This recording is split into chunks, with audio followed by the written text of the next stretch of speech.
Assalamualaikum warahmatullahi wabarakatuh. Berjumpa kembali di channel favorit kita, channel di mana tempat kita belajar, berdiskusi, dan membahas soal-soal mengenai dunia kesehatan. Pada kesempatan kali ini, kita akan membahas materi dan soal mengenai GCS, yaitu cara menghitung tingkat kesadaran dengan menggunakan Glasgow Coma Scale. Bagi teman-teman yang baru bergabung, jangan lupa dukung channel ini agar terus berkembang dan juga bisa berbagi informasi dengan cara subscribe, like, dan share video-video yang ada di channel ini. Langsung saja kita mulai ke bahasan materi.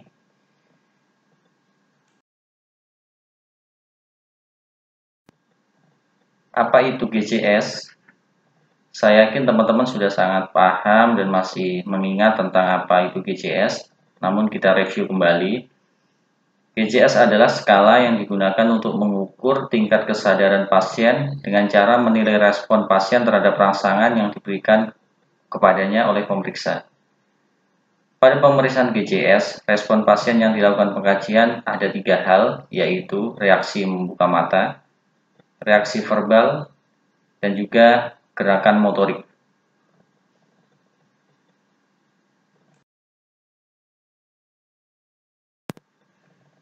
Setelah kita melakukan pemeriksaan atau pengkajian, tentunya kemudian kita akan melakukan interpretasi terhadap hasil dari pengkajian yang kita lakukan.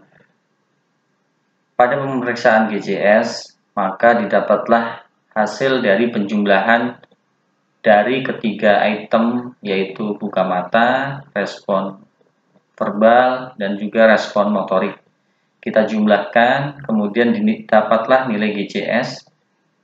Dari nilai itu kita bisa simpulkan ada di tingkatan mana tingkat kesadaran pasien tersebut.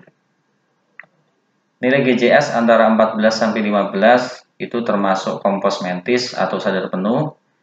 Kemudian nilai di bawahnya atau kesadaran di bawahnya ada apatis dengan nilai GCS 12-13.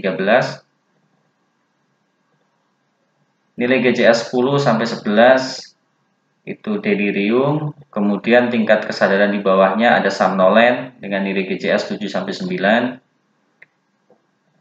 Di tingkat kesadaran di bawahnya ada Sophorus koma dan juga koma dengan nilai GCS 3, untuk Sophorus koma 4-6.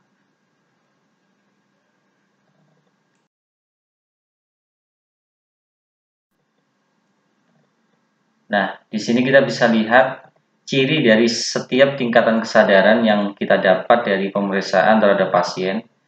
Yang pertama, kompos mentis, itu artinya kesadaran normal, sadar penuh. Kemudian ada apatis, itu segan berhubungan dengan sekitarnya atau sikap acuh tak acuh. Kemudian di tingkat kesadaran delirium, pasiennya itu biasanya gelisah, mengalami disorientasi baik terhadap orang, tempat, ataupun waktu.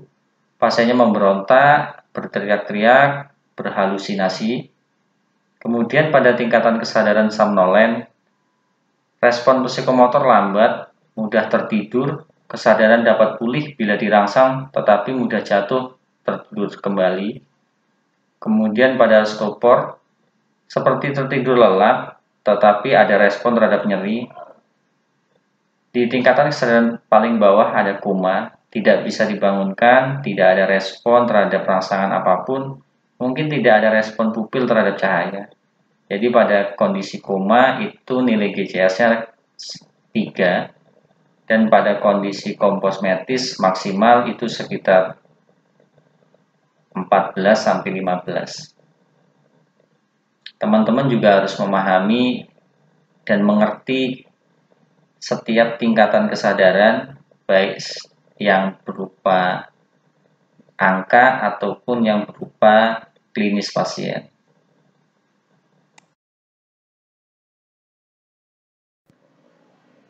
Untuk item pertama yang diperiksa adalah respon membuka mata dari pasien, di mana pada poin ini, pada respon ini terdapat 4 nilai, yaitu 1-4.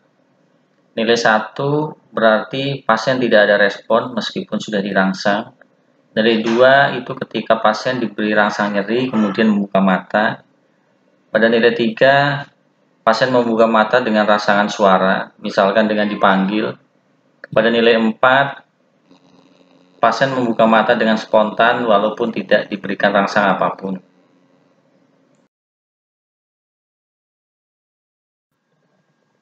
Item yang kita periksa berikutnya yaitu respon motorik atau gerakan motorik. Terdapat 6 nilai pada respon ini, yaitu nilai 1 sampai 6. Nilai 1 untuk nilai terendah, sedangkan nilai 6 adalah untuk nilai maksimal. Nilai 6 mengartikan bahwa pasien mengikuti perintah pemeriksa. Jadi tangannya misalkan bebas bergerak atau bisa mengikuti apa yang diinstruksikan oleh petugas kesehatan yang memeriksanya. Kemudian pada nilai 5, pasien itu mampu melokalisir nyeri, jadi bisa menjangkau dan menjauhkan stimulus yang diberikan kepadanya. Misalkan kita cubit, maka tangan dia menjauhkan tangan kita yang sedang mencubit.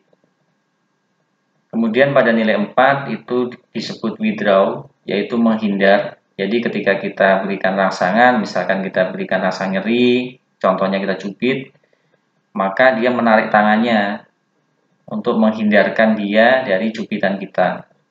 Kemudian untuk nilai 3 itu fleksi abnormal, itu adalah salah satu tangan atau keduanya menekuk saat diberikan rangsangan nyeri. Kemudian ada ekstensi abnormal pada nilai 2, itu salah satu tangan dan keduanya bergerak lurus atau ekstensi di sisi tubuh saat diberikan nyeri. Pada poin 1, tidak ada respon. Jadi teman-teman juga harus tahu apa itu fleksi, ekstensi. Jadi jangan sampai salah di poin 3 dan poin 2 jangan sampai tertukar. Karena ketika tertukar nanti di akhir untuk penghitungannya juga akan muncul selisih.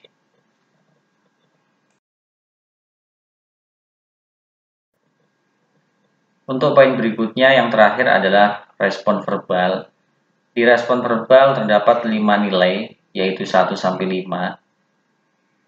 Di mana di nilai 5 adalah ketika pasien orientasinya baik, bisa bicara jelas. Untuk nilai 4, pasien tampak bingung, berbicara mengacau atau berulang-ulang, mengalami disorientasi tempat dan waktu. Jadi kata kuncinya pasien bingung atau mengacau bicaranya. Kemudian pada nilai 3, pasien hanya mengucap kata-kata. Jadi mengucap kata-kata yang tidak jelas itu nilainya 3. Untuk nilai 2, suara tanpa arti, pasien mengerang. Untuk nilai 1, tidak ada respon.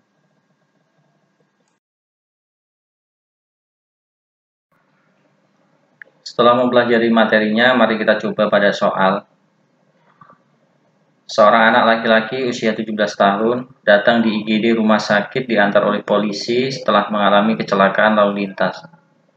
Saat tiba di rumah sakit, kondisi pasien tampak mengalami penurunan kesadaran. Saat ditanya oleh perawat jaga, pasien tampak kebingungan dan tidak mengingat kejadian yang menimpanya. Polisi menjelaskan bahwa korban sempat pingsan saat ditemukan.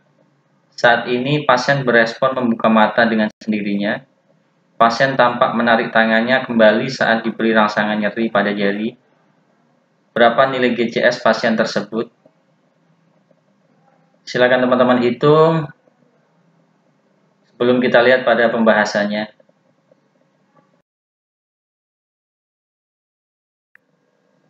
Untuk pembahasan soal dan kunci jawaban adalah E4, V4, dan M4. Itu berdasarkan data yang ada pada kasus, yaitu untuk respon verbal pada kalimat pasien tampak bingung dan tidak mengingat kejadian yang menimpanya. Kemudian untuk nilai 4 pada membuka mata ada pada kalimat pasien membuka mata dengan sendirinya. Kemudian untuk nilai motoriknya yaitu 4 juga. Itu terdapat pada kalimat pasien tampak menarik tangannya kembali saat diberikan rangsangan nyeri, atau bahasa lainnya adalah withdraw.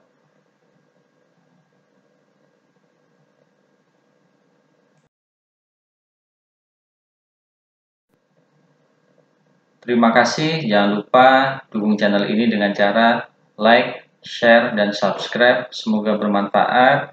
Sampai ketemu di video-video selanjutnya. Terima kasih. Assalamualaikum warahmatullahi wabarakatuh.